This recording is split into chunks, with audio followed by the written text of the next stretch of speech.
Hello everyone, let's talk about races and classes in RPG Builder. So here we are in the character creation part of the main menu. So you can see that we have 4 races and a couple classes actually, but the classes are tied to races. So you see that if we go from dwarf to elf, it's not the same classes proposed to us. So yeah, in this video I want to show you how this is working and how this UI is actually auto-generated for you. You don't have to do all of that. Same for the classes part and stuff. You will see that all of that is very easy and made for you directly. All you have to do is go in the editor, general, races. And here you can see we have a few races, but we're going to be creating a new one together. I'm going to be calling this one Ogre, for example. No description needed. We will take an icon. I don't know, I'm not so sure. This one, for example. And it will need a prefab. In this case, we're going to be creating a new character model together. It's actually going to be the same character model as the the basic one, the human male, but with the difference that I'm going to be enabling the armor on this one, just so that we can see a visual difference and show you how easy it is, you know, to actually create a new race model. So of course this is, like I said, to show you with the same model, because I don't have another character model for this video, but you will be able to do that with any model, so your own or model you purchase on the asset store or whatever. So now we can just drag and drop the Ogre prefab on the prefab field. The starting scene is going to be the test scene, and I'm going to quickly save that. And remember the start position, because we will actually need that. I'm going to explain to you in a bit what this is, and that's it. So the reason I'm doing that right now is because here you have to define, as you see, a starting scene. So this is a starting world or map that this specific race is going to start in, and also a position. So this basically lets you having, if you wanted to have a different world or scenes and also positions for each race. So, you know, like we are used to, for example, in a game like World of Warcraft or whatever, you have a starting zone, and you can, I mean, each race has a different starting zone, right? So yeah, you could just define that this way. And because we assign those values and the scene name, whenever we create this character and we go in game, it's going to take us there.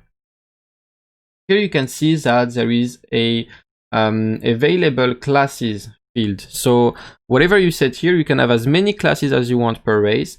But let's say that the Ogre only has one, and it's going to be warrior, or yeah, warrior makes sense.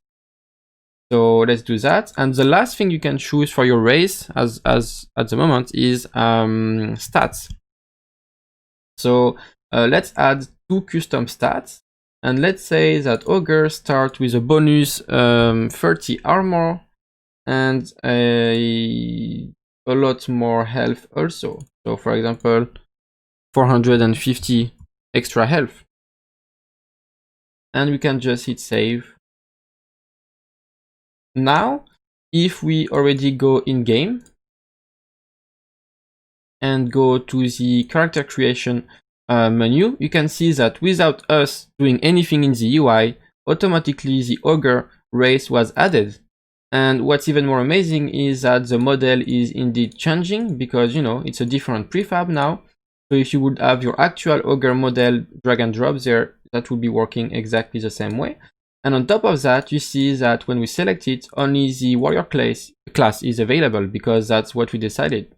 If we wanted now to make the Ogre possible to have a new class, because we change our mind and we think the Ogre should also be able to be a berserker, you just go back there, save, go back in game, and you will see that it's automatically updated, and now we can be warrior and berserker. So that's pretty cool.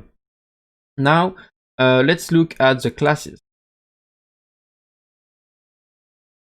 Classes are made pretty much the same way. So in the editor, general classes, and you can see we have all those classes. So berserker, mage, paladin, tamer, warlock, and warrior. We can make a new one together.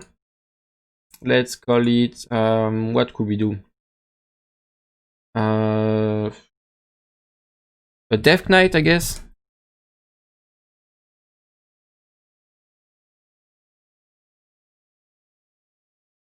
And I'm not going to have a description, and we are going to take something kind of like this, I guess. It doesn't really matter.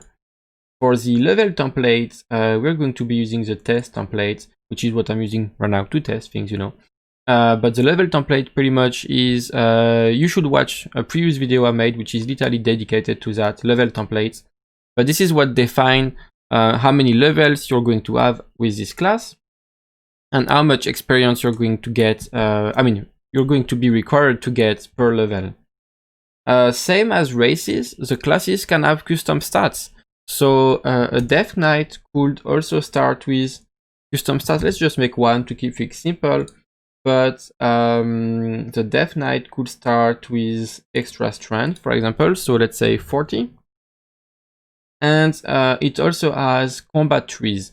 So combat trees is not something I'm gonna get in detail too much in this video, because this is very complex, and I want to make a big video about that, but I'm still going to assign one so I can show you how this works in game. So now we save our new class and it's added there. And if we now go to the ogre and we want, for example, the ogre to be possible to be a Death Knight, all we have to do once again is to add a new class field, assign the Death Knight, and go back in game. And this time we'll be making a character. So we select the ogre, we see that this Death Knight class we just created is here, and we will call it Death Knight. Now we are in game. It's a bit small here, but you can see that I'm already showing you in game your class and race. You can remove that if you don't want to.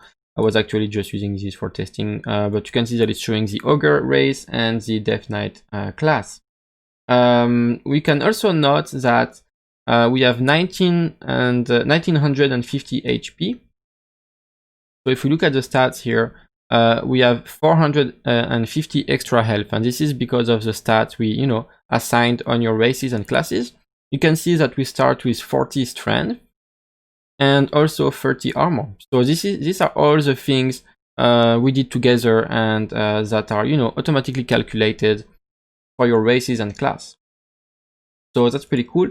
And if you go to the combat trees, you can also see that we do have the Pyromancer combat tree assigned to it, and only one, because we only assigned one. And so you can see this tree. But don't pay attention to this too much. I'm making a video about this very soon. So that was it for character creation, races, and classes. Thank you for watching. I hope you liked it. Make sure to subscribe if you want more videos. Join the Discord to chat with us, ask questions, suggestions, and see you in the next video.